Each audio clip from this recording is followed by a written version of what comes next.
Baik,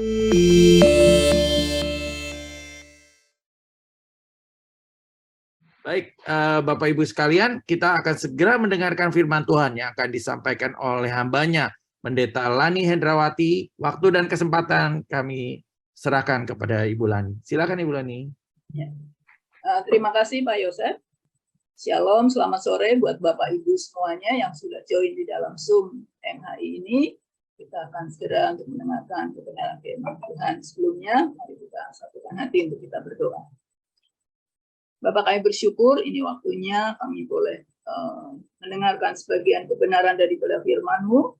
Biar Tuhan yang berbicara melalui hamba-Mu, Kau yang mengurapi, dan biar Kau yang menyampaikan isi hati-Mu, dan juga urapi bagi setiap kami, Tuhan. Untuk kami bisa menangkap kebenaran-Mu, dan kami boleh mengaplikasikannya di dalam setiap kehidupan kami. Di dalam nama Tuhan Yesus, kami menyerahkan waktu ini ke dalam tangan-Mu, di dalam nama Tuhan Yesus. Amin. Oke, izinkan saya akan share screen terlebih dahulu. Ya, sore hari ini saya akan membawakan tema tentang kegigihan, yaitu pantang menyerah, never give up ya. Di tengah-tengah segala kesulitan, tantangan kehidupan, untuk diperlukan sebuah kegigihan untuk kita pantang menyerah.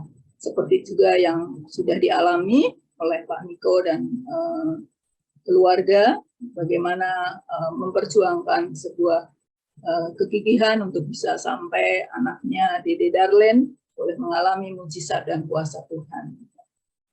Oke, ya. Apa itu arti daripada kegigihan? Jadi arti dari kegigihan adalah bagaimana seseorang dapat mencapai untuk tujuan dalam jangka panjang maupun jangka pendek dengan mengatasi berbagai hambatan dan tantangan dan dalam rintangan apapun juga. Kalau menurut Kamus Besar Bahasa Indonesia, kegigihan juga merupakan sebuah keteguhan untuk memegang pendapat atau mempertahankan pendirian. Ya, jadi tidak tergoyahkan untuk bisa mempercayai sesuatu. Terutama kita belajar untuk teguh di dalam kebenaran firman Tuhan. Ya, bahwa hidup ini adalah merupakan sebuah perjuangan. Seperti mungkin Bapak Ibu sore hari ini dia sedang berjuang untuk kesembuhan, untuk mujizat, ataupun untuk masalah-masalah yang lain. Bahwa hidup adalah merupakan perjuangan, baik untuk orang yang sehat maupun juga orang yang sedang sakit. Karena itu diperlukan sebuah kegigihan, yaitu yang usaha pantang menyerah untuk mendapatkan atau mencapai sesuatu. Artinya kita perlu berjuang di dalam kita menggenapi untuk mendapatkan penggenapan dari setiap janji-janji Tuhan yang diberikan kepada kita. Jadi perjuangan adalah sampai akhir ya, kalau sudah waktunya kita kembali ke rumah Bapa, yaitu artinya bahwa kita bersyukur itu kita bisa bertemu dengan Tuhan Yesus, karena dikatakan bahwa mati adalah merupakan sebuah keuntungan bagi orang yang percaya. Namun kalau Tuhan masih memberikan hidup, berarti kita masih perlu berjuang untuk kita boleh berbuah, boleh menjadi berkat, boleh hidup untuk Kristus, hidup yang memberikan makna tentunya. Nah, namun kita bersyukur bahwa perjuangan kita tidak sendirian karena kita memiliki Tuhan yang hidup sesuai dengan janji firman-Nya, apa yang Dia katakan mengenai tentang kesehatan maupun tentang kesembuhan, karena topiknya ini ibadah kesembuhan. Ya, dikatakan dari surat 3 Yohanes pasal 1 ayat 2 berkata, "Saudaraku yang kekasih, aku berdoa semoga engkau baik-baik dan sehat-sehat saja dalam segala sesuatu, sama seperti jiwamu baik-baik saja." Ini merupakan sebuah kerinduan dan kehendak Tuhan tentunya. Bukan hanya kita yang merindukan untuk kita memiliki tubuh yang sehat, kita bisa mendapatkan kesembuhan, tetapi Tuhan juga menghendaki untuk hidup kita sehat, baik secara jasmani maupun juga secara jiwani ataupun rohani. Kita memerlukan untuk kesehatan sehingga kita bisa maksimal, untuk kita bisa menyelesaikan setiap rencana Tuhan di dalam kehidupan kita.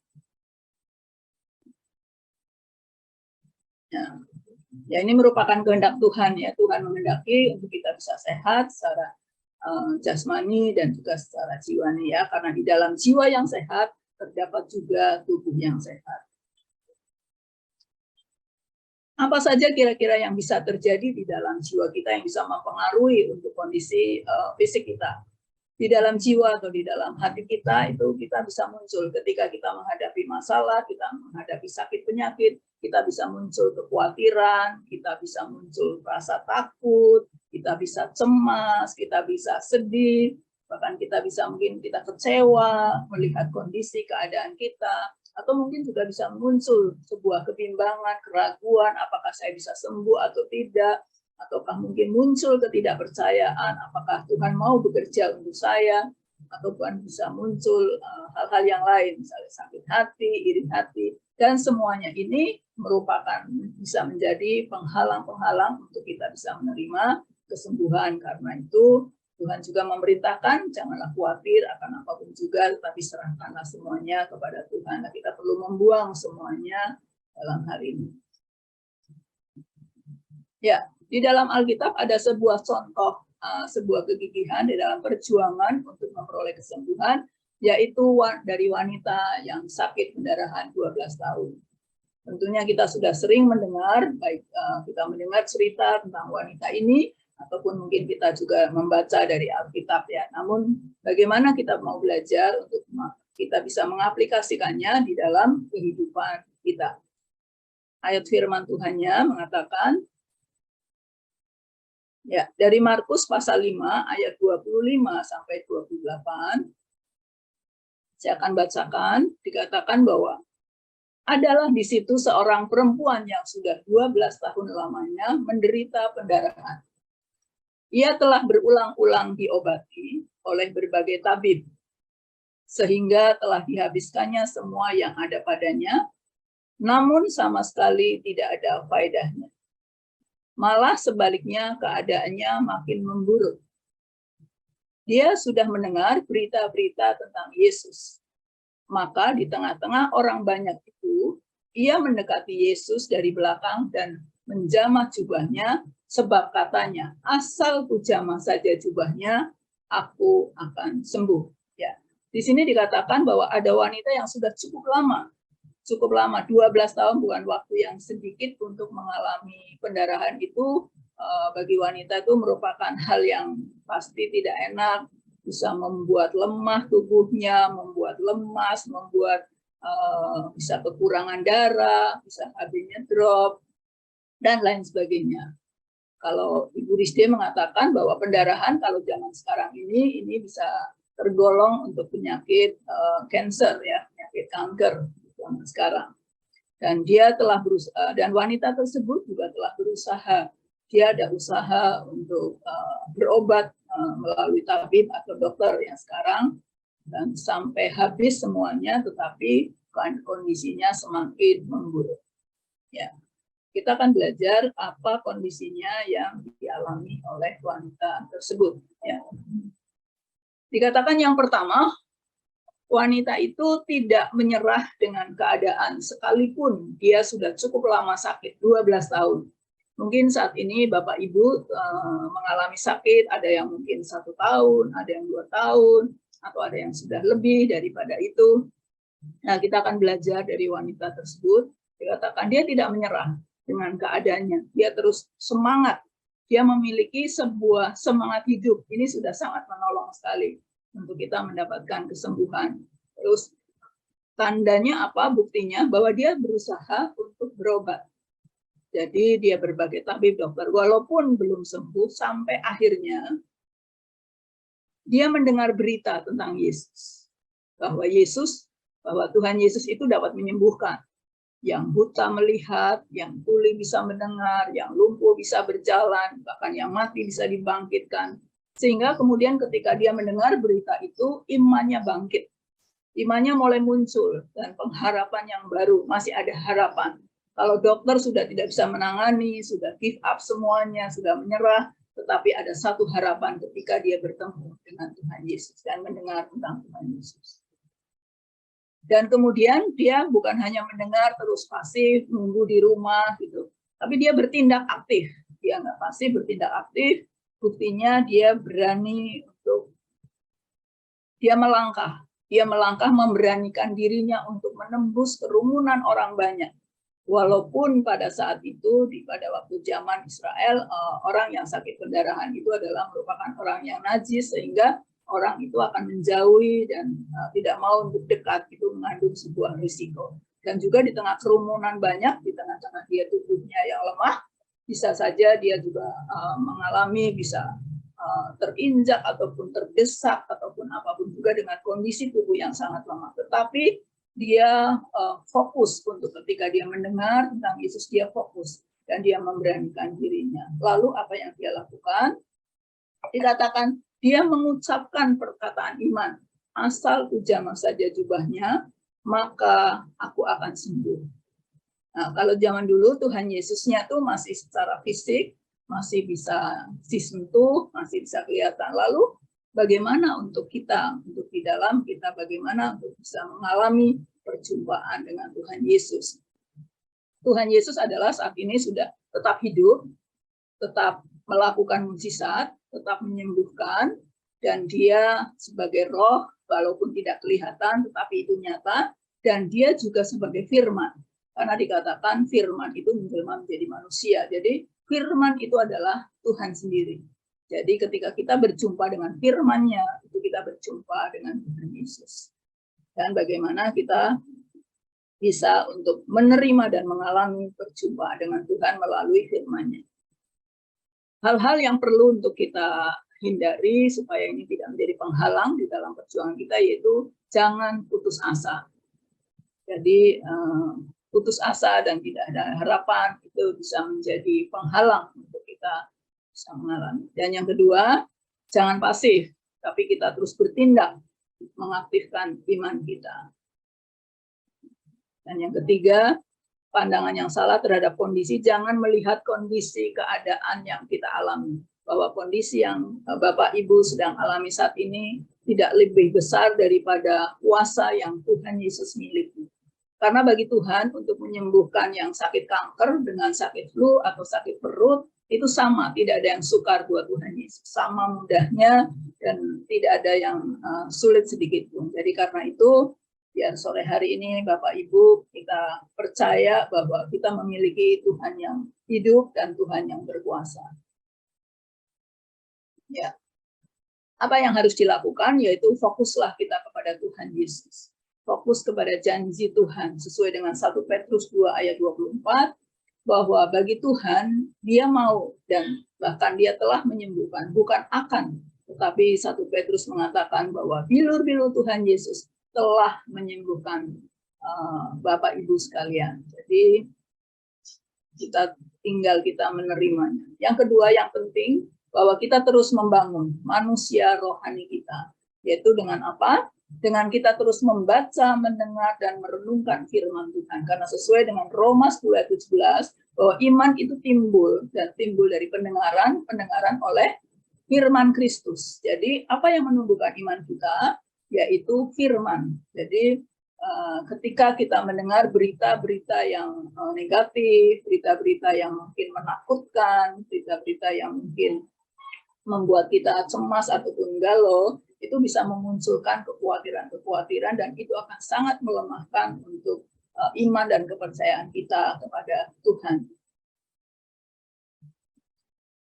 Dan yang ketiga, yang penting kita perlunya ketika kita bertemu dengan Tuhan, kita memperkatakan apa yang kita percayai sesuai dengan 2 Korintus 4 ayat 13. Ayatnya berbunyi demikian.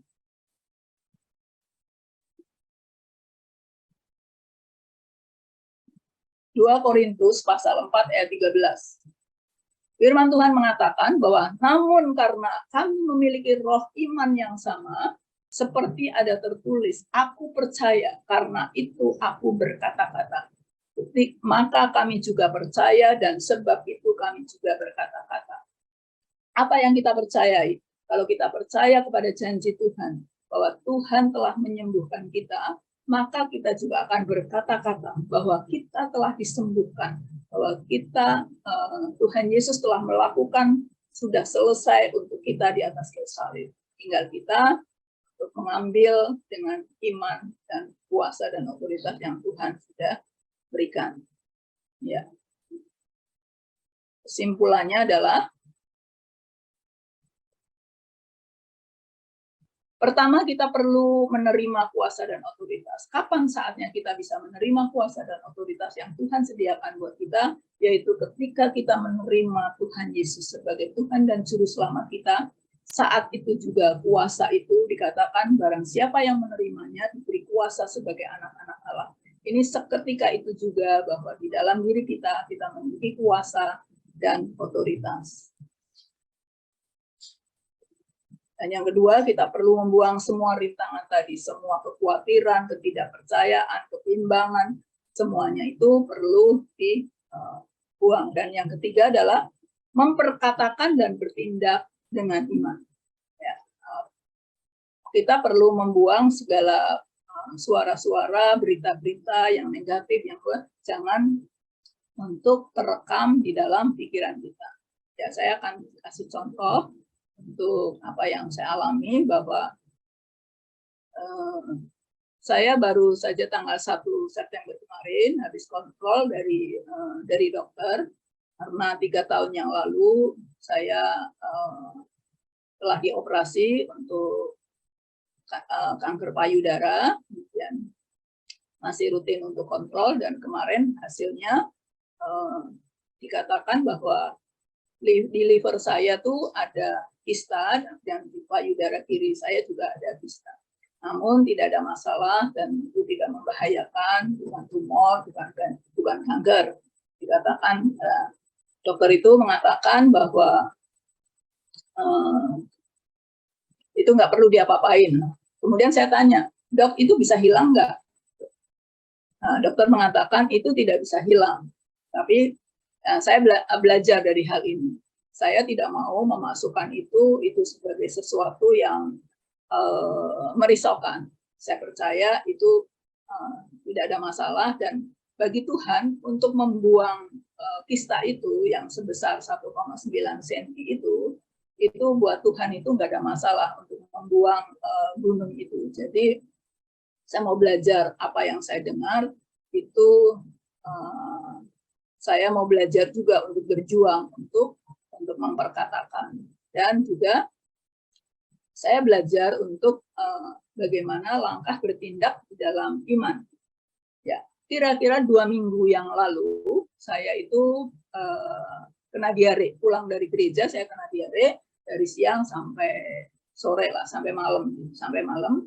Kemudian saya belajar juga untuk saya terus memperkatakan untuk diare itu stop. Saya belajar untuk, saya tidak anti obat, saya juga masih minum obat, namun saya belajar untuk tidak buru-buru untuk kalau mengalami sesuatu yang kelainan di dalam tubuh untuk mencari obat. Saya enggak, saya mencoba untuk saya mempraktekkan dan saya memperkatakan. Kemudian sampai sore itu masih agak sakit perut, kalau habis makan langsung ada keinginan buat BAB gitu. Jadi masih agak mengganggu, sampai akhirnya ada pertemuan doa di sore hari. Kemudian saya minta untuk doakan, kemudian teman-teman juga memperkatakan untuk kesembuhan buat saya.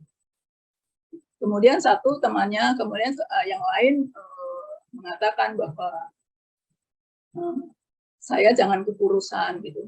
Iya, saya bilang, saya akan minum susu. Saya bilang, saya biasa minum susu kalau malam hari. Terus, udah nanti saya mau minum. Terus yang satu bilang, jangan minum susu dulu karena kan lagi diare. Jadi langsung saya bilang, bukan, saya sudah sembuh. Saya sudah diperkatakan tadi, saya sudah sembuh. Jadi, oh iya, kalau gitu minum aja sekarang, minum susu aja gitu. Dan saya bertindak seperti orang sehat, bukan seperti orang sakit. Saya bertindak seperti, kemudian saya minum susu, dan puji Tuhan, memang sudah sembuh. Saya sembuh total, dan tidak ada masalah. Dan puji Tuhan, itu semua yang Tuhan sudah sediakan buat kita, dan setiap kita bisa mengalaminya. Oke, kita akan berdoa malam hari ini. Sebelum kita akan masuk ke dalam breakout room untuk didoakan lebih. Ya, jadi tadi ada 3 poin yang perlu untuk kita berdoa. Dan bagi Bapak Ibu yang mungkin pada hari ini belum menerima Tuhan Yesus secara pribadi, untuk memastikan bahwa Bapak Ibu juga menerima kuasa dan otoritas tersebut, saya akan membimbing dan Bapak Ibu nanti bisa mengikutinya bagi yang belum pernah. Ya, kemudian nanti saya akan berdoa juga buat Bapak Ibu secara keseluruhan untuk sakit penyakit yang kita hadapi. Oke, mari kita berdoa. Bapa, kami bersyukur ya Tuhan, kami bersyukur atas setiap janji-janji firman, atas setiap kebenaran-Mu, biar kami boleh terus juga bisa mengalami apa yang Tuhan sediakan buat kami semua. Pada sore hari ini kami mau bersepakat Tuhan. Mari Bapak Ibu, kita bagi yang belum pernah menerima dan ingin untuk memastikan untuk bisa menerima kuasa dan otoritas itu, bisa mengikuti doa saya. Tuhan Yesus, terima kasih bahwa Engkau sebagai Tuhan dan Juru Selamatku, Engkau yang ampuni semua dosa-dosaku, dan aku membuka hati untuk mengundang Tuhan Yesus masuk ke dalam hatiku menjadi Tuhan dan Juru Selamatku secara pribadi. Saya menyerahkan hidupku kepadamu dan saya terima setiap janjimu dan Kau sudah memberikan kuasa dan otoritas di dalam setiap kehidupan kami di dalam nama Tuhan Yesus. Bapak, kami juga mau berdoa pada malam hari ini. Mari kita bersama-sama, Bapak Ibu juga bisa, kita akan membuang semua penghalang-penghalang, kendala-kendala semuanya, kita buang supaya kita bisa mengalami apa yang menjadi janji Tuhan dalam kehidupan. Bapak, di dalam nama Tuhan Yesus, kami juga membuang semua bentuk kekhawatiran, kecemasan, kesedihan, kegalauan, semua kebimbangan, ketidakpercayaan, semuanya kami buang di dalam nama Tuhan Yesus. Semua penghalang-penghalang, bahkan perkataan-perkataan yang sempat kami dengar, yang melemahkan iman kami, yang membuat kami cemas dan khawatir, biar kami mau buang di dalam nama Tuhan Yesus. Biar kami mau belajar untuk percaya akan firman di dalam nama Tuhan Yesus. Saya akan berdoa bagi Bapak Ibu yang saat ini saya akan memperkatakan untuk bagi yang mengalami kelompok sakit penyakit untuk masalah dengan ginjal. Di dalam nama Tuhan Yesus, kami sepakat mengambil kesembuhan yang sudah Tuhan berikan dan Tuhan sudah sediakan di atas kayu salib. Kami mengambil kesembuhan secara total untuk yang mengalami gangguan ginjal. Biar ginjal kami perkatakan ginjal berfungsi 100% normal. Seperti ginjal yang baru di dalam nama Yesus. Ginjal yang berfungsi sanggup mengeluarkan racun-racun di dalam tubuhnya. Dalam nama Yesus. Kami perkatakan juga bagi yang mengalami sakit gangguan diabetes, kami perkatakan pankreas berfungsi kembali dengan normal di dalam nama Yesus. Sehingga gula darah untuk normal dalam nama Yesus. Kami perkatakan juga untuk jantung berfungsi dengan normal, paru-paru yang mengalami gangguan osteoporosis, masalah tulang, Tuhan di dalam nama Tuhan Yesus. Kami melepaskan kesembuhan, kami melepaskan mujizat untuk berjalan, untuk berdiri dengan kuat di dalam nama Tuhan Yesus. Kami juga memperkatakan untuk semua yang mengalami sakit penyakit kanker Tuhan, apapun juga, di dalam nama Yesus, kami mencabut setiap akar-akar sel-sel kanker, kami hancurkan di dalam nama Yesus. Kami melepaskan kesembuhan, muncul sel-sel yang baru, sel-sel yang hidup, sel yang baik, imunnya tinggi di dalam nama Tuhan Yesus. Kami melepaskan mujizat terjadi. Bagi yang membutuhkan mujizat terjadi malam hari ini, di dalam nama Yesus. Bagi yang membutuhkan kesembuhan terjadi malam hari ini, terima malam hari ini, di dalam nama Tuhan Yesus. Kami melepaskan semuanya di dalam nama Yesus. Haleluya. Amin.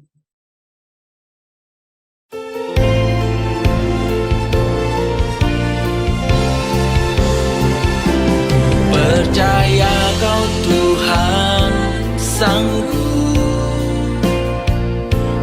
Percaya Kau Tuhan mampu,